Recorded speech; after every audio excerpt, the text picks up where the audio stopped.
మీ ఎలాంటి వ్యాపార ప్రకటనలకైనా వెంటనే మా ఛానల్ సంప్రదించండి. ప్రస్తుతం మనతో పాటు ప్రముఖ ఆధ్యాత్మికవేత్త వేదిక్ ఆస్ట్రాలజర్ అవినాష్ దాస్ గారు మనతో ఉన్నారు. గురువుగారితో మాట్లాడదాం.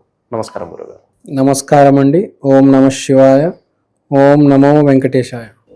గురుగారు, మార్చ్ మాసం కన్యా రాశి వాళ్ళందరికీ కూడా ఏ విధంగా ఉంటుంది? గ్రహణం తాలూకు ఇంపాక్ట్ వీళ్ళ మీద ఏ విధంగా ఉండబోతుంది? వీళ్ళకి ప్లస్ అంటారా, మైనస్ అంటారా? ఉగాదిని ఏ విధంగా పురస్కరించుకుంటే వీళ్ళకి ఈ మాసం బాగుంటుంది అంటారు? నమస్కారం అండి. ఓం నమ శివాయ, ఓం నమో వెంకటేశాయ. మనం ఇప్పుడు కన్యారాశి గురించి మాట్లాడుతున్నాం. కన్యారాశికి బేసికల్గా గ్రహణం అనేది 6/12 యాక్సిస్లో వస్తుంది. సో 6/12 యాక్సిస్ అనేది పనికి సంబంధించిన, ఇన్వెస్ట్మెంట్కి సంబంధించిన యాక్సిస్. ఇక్కడగా పని చేసే వాళ్ళకి శుభవార్త. సాఫ్ట్వేర్ రంగం కాకుండా వేరే రంగాల్లో చాలా జాబ్స్ ఉంటాయి. వాళ్ళందరికీ జాబ్స్ రాబోతున్నాయి కన్యారాశిలో. ప్రైవేట్ చూస్తుంటాం మనం, ప్రైవేట్లో చాలా ఉంటాయి జాబ్స్. సో వాళ్ళందరికీ జాబ్ వచ్చే అవకాశం ఉంది. తర్వాత 12వ ఇంట్లో ఇన్వెస్ట్మెంట్ అంటే ఒకటి స్టాక్ మార్కెట్ ఇన్వెస్ట్మెంట్, ఒకటి బిజినెస్ ఇన్వెస్ట్మెంట్. బిజినెస్లో పెడతారు. సో బిజినెస్ చేసే వాళ్ళకి మంచి న్యూస్. తర్వాత ఇన్వెస్ట్మెంట్ చేసే వాళ్ళకి స్టాక్ మార్కెట్లో వాళ్ళకి కూడా మంచి న్యూస్. సో ఆర్థికంగా వీళ్ళకి బాగుంది. జాబ్స్ ఎవరైతే కావాలో వాళ్ళకి జాబ్స్ దొరుకుతాయి. స్టాక్ మార్కెట్లో ఎవరైతే పెడదామనుకుంటున్నారో వాళ్ళు పెట్టవచ్చు. వ్యాపారం ఎవరైతే పెడదామనుకుంటున్నారో, లేకపోతే ఉన్న వ్యాపారాన్ని కొంచెం డెవలప్ చేద్దామనుకుంటున్నారో వాళ్ళకి చాలా మంచిది బేసికల్గా. So no need to worry. బేసికల్గా పెద్దగా ఏం ప్రాబ్లం కనిపించట్లేదు కన్యారాశిలో బేసికల్గా నాకు ఇంట్రెస్ట్ లేకపోవడం అనేది ఎక్కువ కనిపిస్తుంది. అన్నీ పెడతారు కానీ ఇంట్రెస్ట్ ఎక్కడో లూజ్ అవుతారు. వ్యాపారం పెట్టి మళ్ళీ కొంతమందికి జాబ్స్ కూడా ఇస్తారు. కానీ చాలామందికి ఏముంటుందంటే డబ్బు వచ్చే కొద్ది టెన్షన్ కూడా పెరుగుతుంది కదా. జాబ్ చేసేటప్పుడు మీ పొజిషన్ పెరిగిందనుకోండి, మీరు జూనియర్ ఇంజనీర్ అనుకోండి, పెద్దగా ఏం పని ఉండదు. అదే మీరు senior most team leader, head of the department అనుకోండి, చిన్న తప్పు చేసినా మీ మీదే నెట్టేస్తారు. సో ఆ టెన్షన్ ఒకటి రావడం వల్ల ఇంట్రెస్ట్ అనేది కొంచెం కోల్పోవడం జరుగుతుంది. నేను ఎందుకు చేస్తున్నాను ఈ పని? అరే నువ్వు పని చేస్తున్నావు, నీకు డబ్బులు వస్తున్నాయి, నువ్వు రుణపడి ఉండాలి కదా. కానీ లాస్ ఆఫ్ ఇంట్రెస్ట్ బేసికల్గా కనిపిస్తుంది ఇక్కడ. లాస్ ఆఫ్ వర్క్, పని సరిగ్గా చేయకపోవడం, లాస్ ఆఫ్ ఇంట్రెస్ట్, ఇది బేసికల్గా కొంచెం కనిపిస్తుంది. సో ఇక్కడ చెప్పేది ఏంటంటే అవకాశం రావడం చాలా గొప్ప విషయం. అవకాశం వచ్చింది, అంతా బాగా నడుస్తుంది. కానీ లాస్ ఆఫ్ ఇంట్రెస్ట్ చేస్తే, ఇప్పుడు మీరే ఉన్నారండి, ఒక యూట్యూబ్ ఛానల్ నడుస్తున్నారు అనుకోండి. ఎవరైనా ఎందుకు పని చేస్తారు యూట్యూబ్ ఛానల్? మామూలుగా కంపెనీకి వ్యూస్ తీసుకురావాలి. కానీ అన్నీ వదిలేసి ఇంకేం వస్తేలే, వదిలేద్దాంలే, ఇంకేం చేయగలుగుతాం మనము? ఇట్లా చేతులు దులుపుకుంటామా? లేదు, మనం ప్రయత్నం చేయాలి. ఎట్లయినా ఈ స్ట్రాటజీ వేసి వ్యూస్ తీసుకురావాలి. అంటే బేసిక్గా ఉన్న వ్యాపారాన్ని ఎట్లయినా కింద డౌన్ అవుతే దాన్ని ఎట్లయినా ఏదో ఒకటి చేసి పైకి తీసుకురావాలి కదా.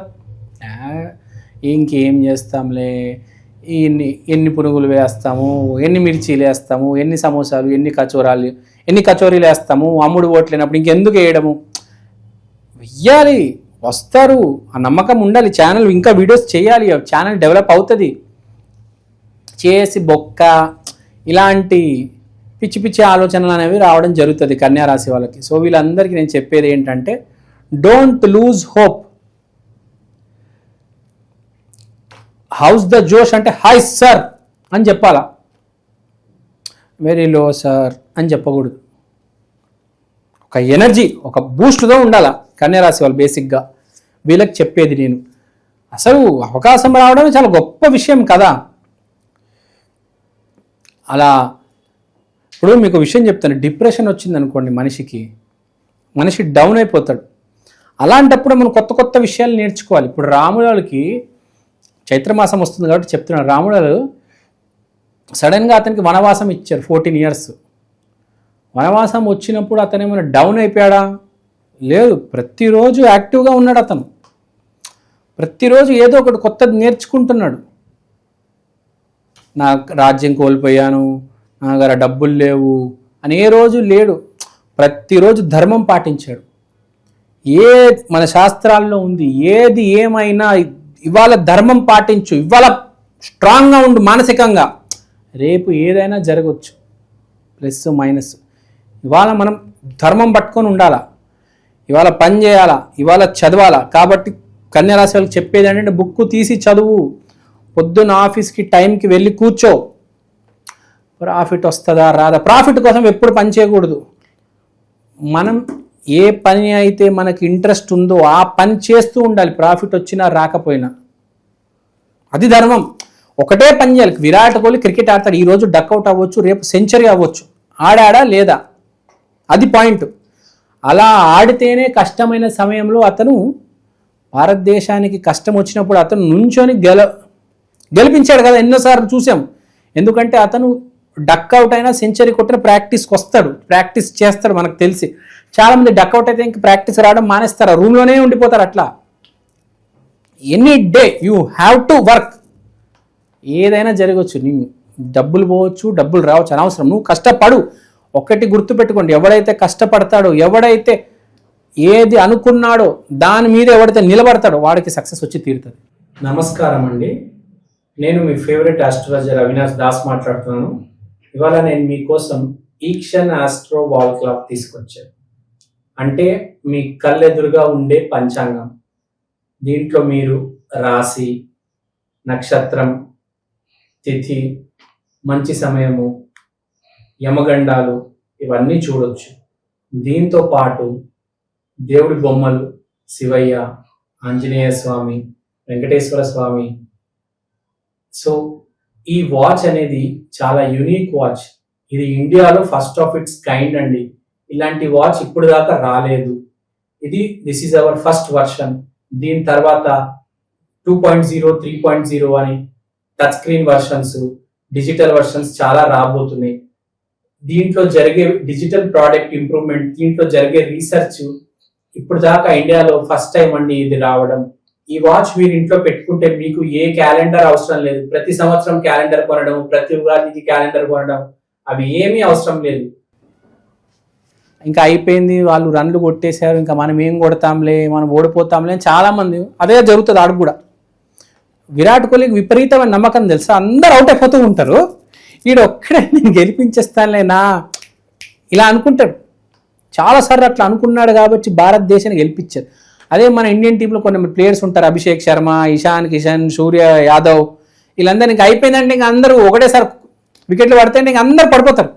ఆ సిచ్యువేషన్ కూడా అలానే ఉంటుంది. అరే నేను చేయగలను, ఎవ్వరు స్టేడియంలో ఉన్న 1,00,000 మంది అందరు అయిపోయింది మ్యాచ్ అనుకున్నప్పుడు విరాట్ కోహ్లీ గెలిపించి చూపిస్తాడు. ఆ నమ్మకం ఉందా మనిషికి, ఏదేమైనా నేను నుంచుంటా, చివరి బాల్ వరకు నుంచొని గెలిపిస్తాను అన్నాడు. అలా గెలిపించాడు కూడా భారతదేశాన్ని ఎన్నోసార్లు. మామూలుగా మనిషి గురించి చెప్తానండి, ఓడిపోతారు, ఇక అయిపోయింది అనుకుని వదిలేస్తారు. నేను చేస్తాను. రాముడు స్టోరీ చెప్తే షాక్ అవుతారండి. అసలు ఇంపాసిబుల్ అండి రావణాసుడిని చంపడం, సీతని తిరిగి వెనక్కి తీసుకురావడం, కానీ అతను చేసి చూపించాడు. సక్సెస్ పర్సంటేజ్ 0%, 1% ఉన్నప్పుడు కూడా రాముడు కావచ్చు, విరాట్ కోహ్లీ గెలిపించారు. సో కన్యా రాశి వాళ్ళకి చెప్పేది, డోంట్ లూజ్ హోప్. వ్యాపారం చేయండి, జాబ్ చేయండి, ఇన్వెస్ట్మెంట్ చేయండి. టైం బాగుందిరా నాయన. ముందు పాస్ట్ని చూసి డిసైడ్ చేయొద్దు. Think about the future and be positive. ధర్మం పాటించండి అంతే. బేసిక్గా ఇదే రెమెడీ, దీని మించి రెమెడీ లేదు. వెళ్తే ఒకవేళ రాముల గుడికి వెళ్ళరండి, రాముల జీవితాన్ని, విరాట్ కోహ్లీ మ్యాచ్ని చూడండి, దాని మించిన రెమెడీ లేదు, మీకే అర్థమవుతుంది. ఓవరాల్గా ఈ రాశి వాళ్ళకి ఈ మాసం ఏ విధంగా ఉంటుందో మంచి విశ్లేషణ అందించారు. ధన్యవాదాలు.